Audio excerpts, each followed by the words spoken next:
So your next homework's due on Wednesday, and then on Friday we will have just an online recording that I'll post on Blackboard and send you out via email. Then Monday of next week, a week from today, we've got our first exam where you're allowed to bring your own one page of notes. I'll provide the factor tables that you might need, the factor equations I'll provide, and you need to bring along a laptop computer because there's going to be an Excel question on the exam. Anybody have questions on the announcements? Last week we talked about present worth analysis. And what makes something an analysis is when you're choosing from among alternatives. So the present worth method is where you're taking a cash flow over time and turning it into a single lump sum at the present. So that's the present worth method. And what makes it present worth analysis is when you apply that method to two alternatives to figure out which one is best. So today we're going to talk about things that we've already done before. We've already done future worth. We've already talked about annual worth, but we're going to do the analysis version of that, which is where we are comparing options and deciding which of the alternatives is better. So as a reminder, when we did the present worth analysis, you had a decision criteria. The decision criteria is how you know which option to choose. And so the statement there is that you're supposed to choose the alternative with the highest non-negative present worth. And for your answer to be correct when you apply present worth analysis, you need to do the calculations, you need to answer the question, and you need to explain why. So you'd identify which of the alternatives has the highest non-negative present worth, and then you'd say you picked that one because it's the one that has the highest non-negative present worth. So you have to explain what's the rationale for your decision. Anybody remember what this acronym MAR stands for? Minimum attractive return. Good, that's right. Man, I'm asked you that now 2 classes in a row. It's almost like it's important. All right. So there are situations, like for example in the homework, where I don't tell you revenue. I only tell you the cost data of 2 options, and it's either explicit or implied that you have to choose one of them. And so if you've got options where only the cost details are provided, then the better of the 2 would be the one that has the lowest present worth of the costs. Now, if the do-nothing alternative is an option, then consider that. And you have to read carefully in the problem statement to see if it's saying, which of the options is best. If it's just saying which of the options is best, then it doesn't matter if it's a cost-only alternative. But if it says, should you do one of the 2 projects, and if so, which one is best, and if then they're both negative, then the answer is no, you shouldn't do either of the projects. So you have to pay attention to the context and the circumstances that are described. But on the homework, if I remember correctly, you do have a situation where I only tell you about the cost data, nothing about the revenue. And in that situation, if you've got alternatives, then you'd pick the least costly of the alternatives if you have to choose something. All right, so to review, when 2 different alternatives have different useful lives, we've got now 3 tools to compare them, because we can't compare them directly if they have a different useful life without doing some sort of an adjustment. And the 3 methods are LCM, least common multiple, contract services, which lengthens the shorter of the 2 options, and early termination, which takes the longer of the 2 alternatives and truncates it by a lump sum salvage value. That would then, you'd lose the remaining revenue in the end years of its life, but you get a lump sum value associated with selling it at the market value. So we can use these 3 techniques with future worth analysis as well. We used it with present worth. We can also apply it for future worth analysis. So a bit more about future worth analysis. It's exactly like the foundation of present worth analysis, meaning that the decision criteria are the same, that you would choose the option with the highest non-negative future worth. But the restrictions are the same as well, where if we had these two options and we wanted to find out what is the equivalent lump sum future worth of each of them, we can't just do that directly without first addressing the fact that they cover a different study period. This first option only has a 4-year study period. The second option has a 5-year. So one of the ways that we could deal with that is the least common multiple. And what's the least common multiple for these two alternatives considered together? How long would we have to look at it? 20 years, right. So we have to make the alternatives end at the same time. And why would you use future worth analysis? These kinds of future worth considerations are common if we have revenue only beginning after several years of investment. So if it takes multiple years to construct something like a bridge or a toll road, and then you only start receiving revenue at the end, then it may be necessary to know what's the lump sum value of the project after the period of its construction. Or sometimes if they're a project that you expect to sell before the end of its useful life, you may want to know what's the value of it in some future time period. Now the decision criteria is that this time, instead of discounting the cash flows to the present like we did with present worth analysis, this time we are compounding the cash flow to some time frame in the future. And the difference between discounting and compounding, it's just accounting for the time value of money. Either we're moving backwards through time for discounting or forward in time through compounding, but we're using some interest rate. Again, we'll apply the minimum attractive rate of return in future worth analysis, and we select the one that has the highest non-negative future worth. Anybody know what these two pictures are? Abu Dhabi, and I don't know what that other one is. Pretty close. Dubai. So this is the Burj Khalifa. It's in Dubai. And this is also in Dubai. It's called the Palm. It's an offshore artificial island that they made in Dubai.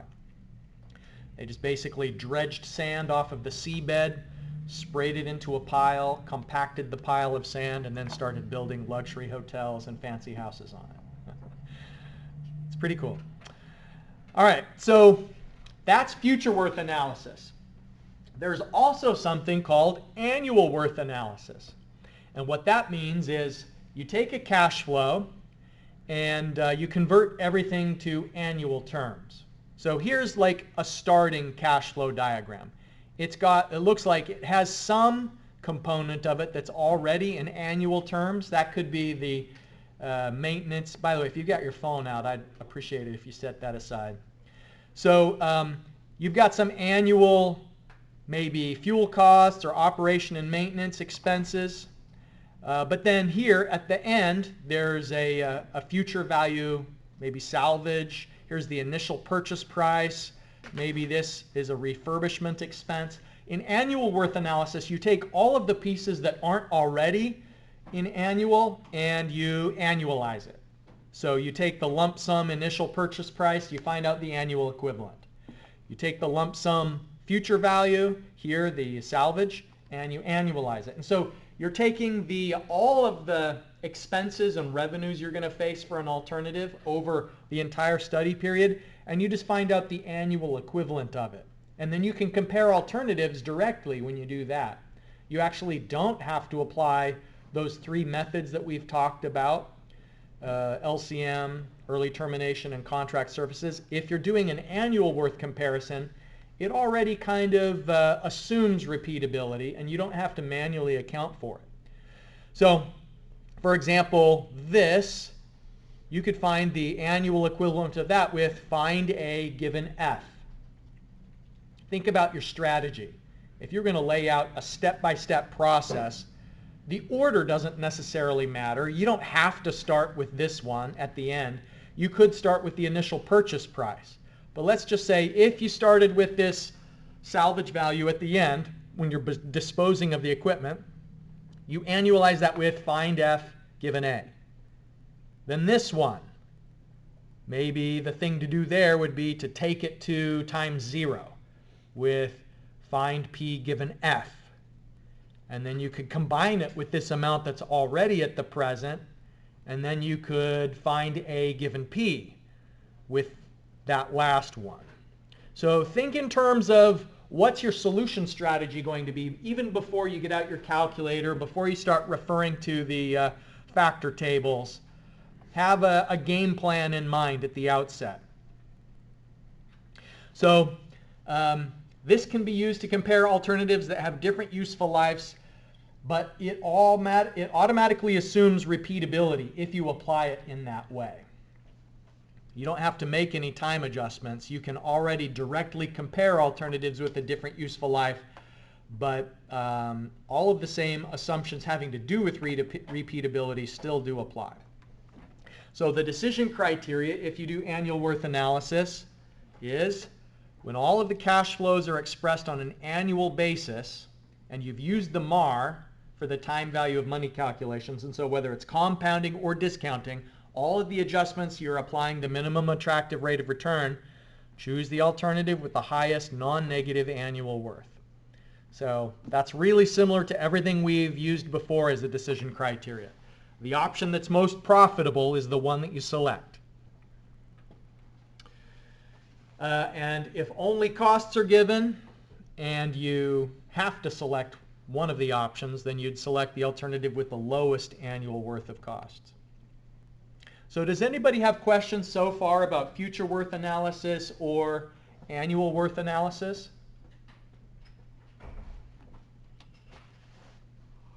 So you don't have to correct for the life cycle differences if you're using annual worth analysis. And that's one of the mistakes I've seen before on exams is I told students use annual worth analysis, and there were two different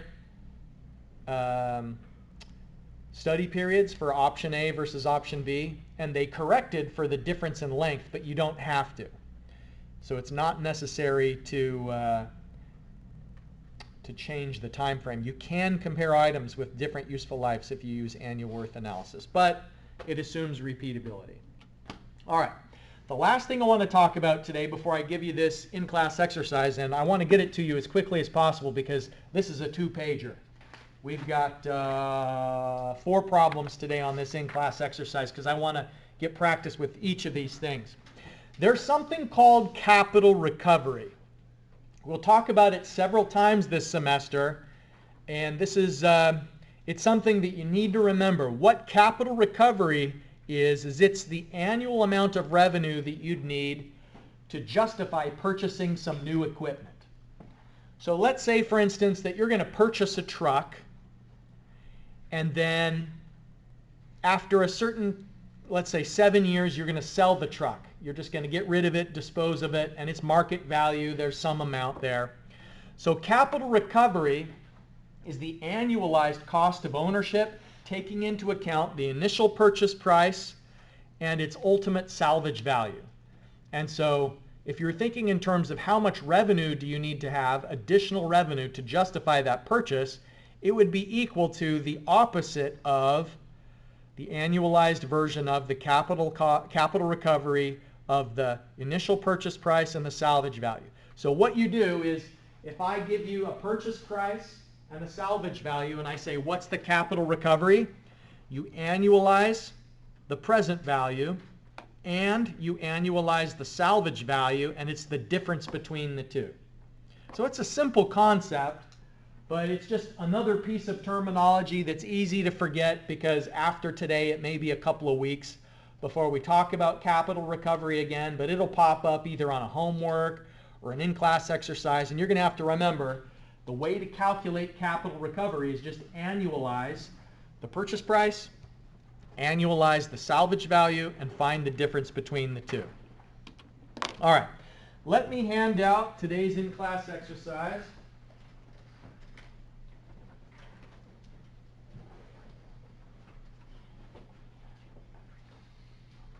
All right, so we're going to practice the future worth analysis in this first scenario.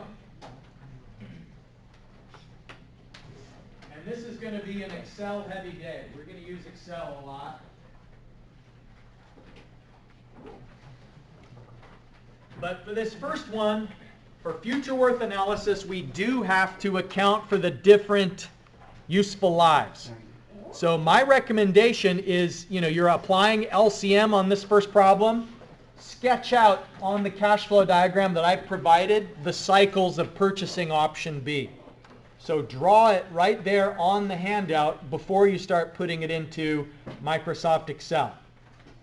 Now, do you remember when we did future worth analysis, how the tables were a little bit different? Like, what were the column titles when we do future worth analysis? We started off with spreadsheets. We had the interest rate at the top of the spreadsheet, and then we've got year, amount, even before amount, we've got year, and then for future worth analysis, we've got years until some year. Remember, there's that reverse time column. Whenever we do future worth analysis, we need to have the reverse time column as one of the columns. And so years until our target year for the future, amount, and then FV of amount. That's the future worth method in Excel. All right, so I'm going to pause for a moment, give you a chance to start setting this up, but begin by drawing on the cash flow diagram. Draw the cycles of option B.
So let me just point out on my solution basically what we've done to get the answer here.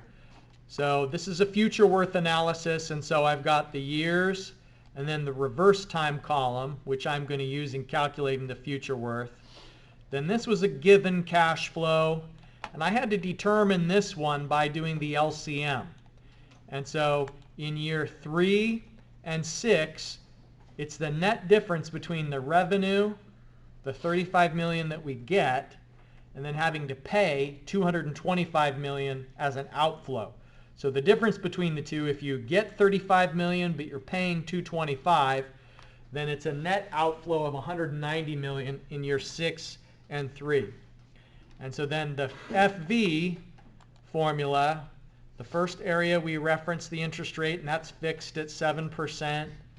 The next column, the next field is the number of years until year 9. Double comma to skip over the payment field because each one of these rows represents an individual year. And so I put that into the PV field, and I've got the minus of the PV there because of the sign change built into Excel financial calculations. And then in the end, we're going to compare. Which would you rather do? Pay $600 million, well, $607 million, or pay $660 million? And we choose option B since it's the least negative. If we have to do one of the two projects, then we'd choose the one that is the least costly of the two alternatives, and that's option B. Option B is less costly. Feel free to keep working on it. I'm going to start setting up the solution to problem 2 here on the screen. So you can follow along with that or work on your own as you prefer.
So your uncle is trying to figure out how to invest.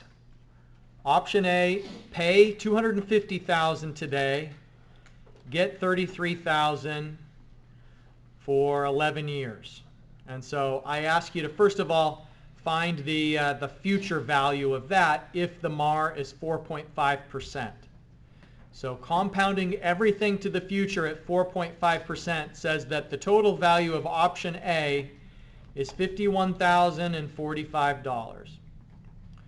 Now option B, he knows that he would get $25,000 a year, but he doesn't know how much he would have to pay for that. And so the essence of this problem is just asking for an equivalent return. For this to be equally profitable, how much should you have to pay for option B?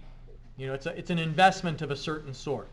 So what's the lump sum that you'd pay today if you're going to get $25,000 a year instead of $250,000, instead of getting $33,000 every year?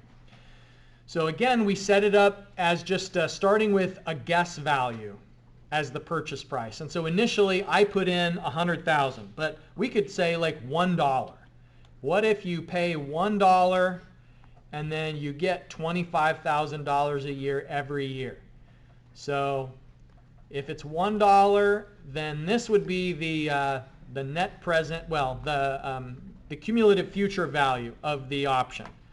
We want it so that they're equal. It's saying how much should your uncle pay for option B so it has the overall same future value as option A. So this is the option A future value, $51,045. So change the purchase price. Is it $100,000? No, we're not there yet. What about $110,000? That's closer. What about $200,000? Oh, too far. So we could manually iterate or go to here on the ribbon, data, what if analysis, goal seek, and our goal is to set this cell to a value of $51,045.64 by changing the initial purchase price. And so then when we tell it OK, it's going to go and keep changing cell E4 until cell F17 is equal to the $51,045. So that means that we would have to purchase option B for $181,000 for it to have the same overall future worth as option A does. So that's its fair purchase price.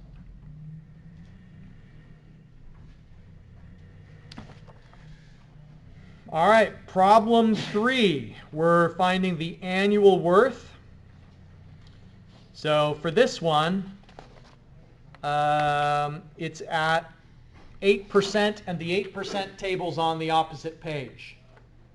So this is not using Excel. Problem 3 is just a hand calculation. So we want to find out what's the equivalent annual worth of this if we've got the lump sum in year 8 that needs to be annualized, a lump sum in year 1 that needs to be first moved to the present, and then combined with the amount that's already at year 0 and annualized. So find out what's the equivalent annual worth of this transmitter.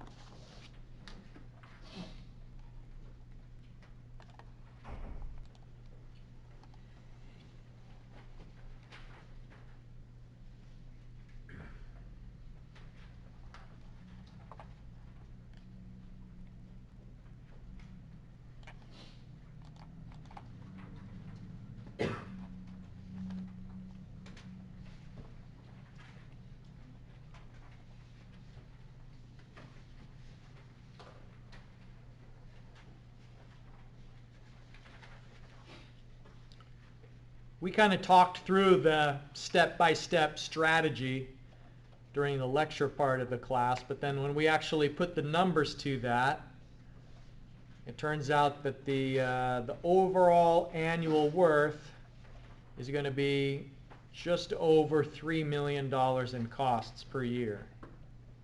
If we annualize the purchase price, and it looks like some sort of a refurbishment in year one, and combine that with the amounts that are already annual, it should be about $3 million a year. All right, it's 150.